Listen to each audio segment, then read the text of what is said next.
I'm Tracy Baxter with today's Record Newswatch. This wasn't supposed to happen. He is not a bad person. This wasn't supposed to happen.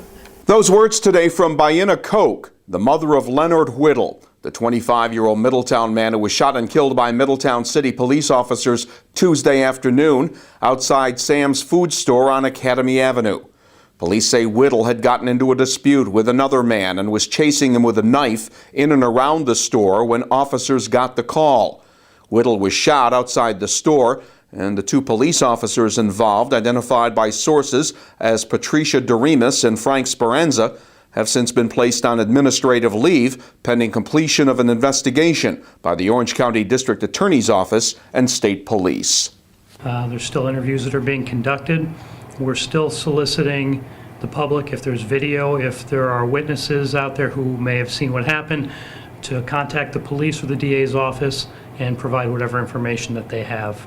Leonard Whittle's mother and stepfather say their son worked at a nearby auto body shop and was taking medication for bipolar disorder. The death of the young man they call Junior has left them angry, confused, and in search of answers. I want justice, for sure. I need a peace of mind, which I'm definitely not gonna have anytime soon. I need answers, and like I said, I need all this to come out and the truth be told. And the only way to do that is just keep digging and get to the bottom of it. A lot of things don't add up, and I can guarantee you this: it's not gonna stop here. They're not gonna just shoot another innocent guy, place the cop on administrative leave, and after a few weeks, they're back in their job. As if nothing happened. As if nothing happened, you know, like you're killing stray animals on the street. It's not so. This needs to stop. This needs to stop.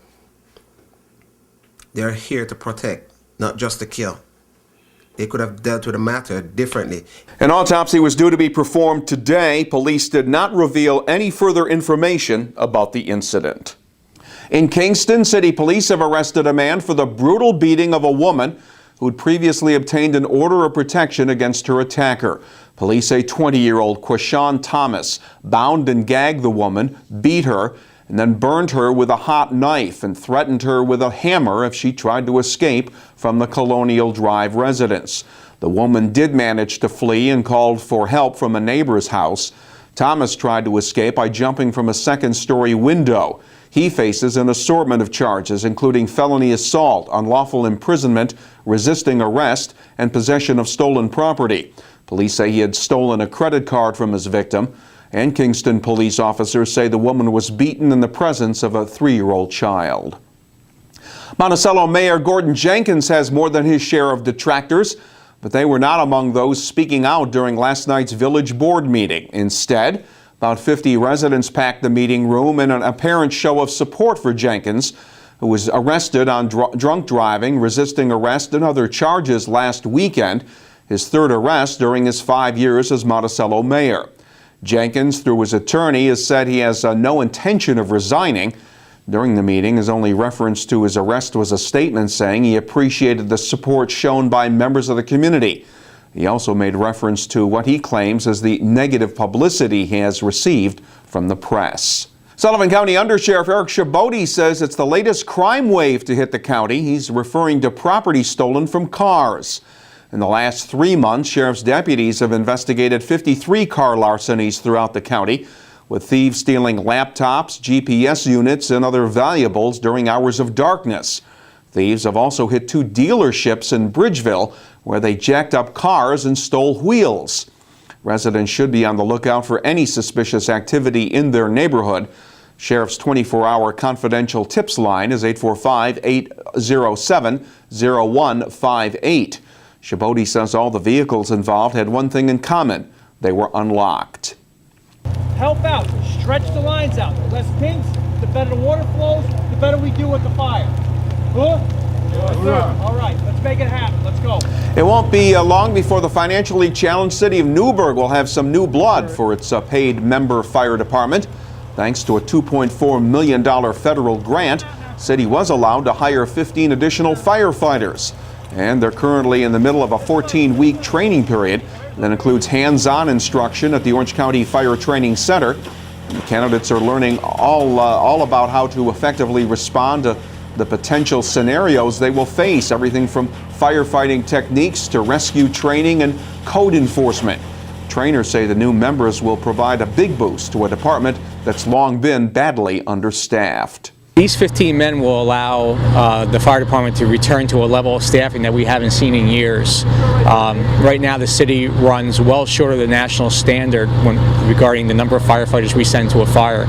These 15 men will allow us to bring that standard, or bring our levels back up to that standard, and tremendously increase the level of safety for both the firefighters and the citizens in the city of Newburgh.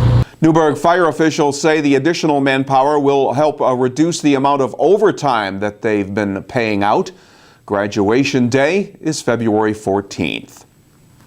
A Monticello man, 52-year-old Nathaniel Gilmore, faces felony identity theft and forgery charges after he allegedly used the identity of a sales representative from a local produce supply warehouse as a way to get credit so he could obtain a shipment of produce for his personal business venture.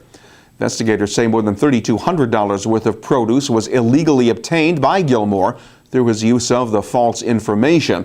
Gilmore was released pending a Town of Thompson court appearance December 2nd.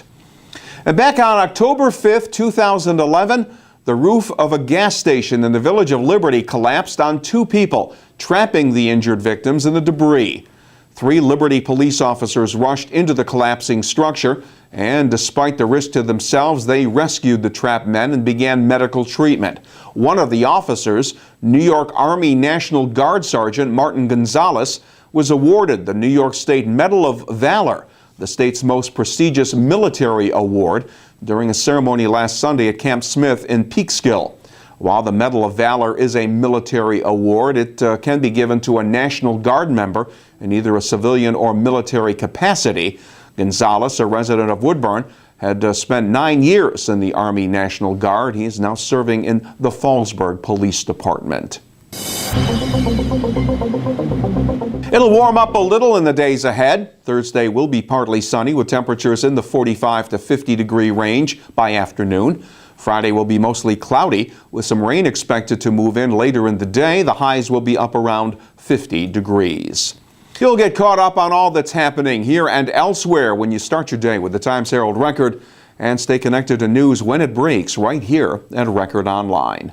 For Record Newswatch, I'm Tracy Baxter.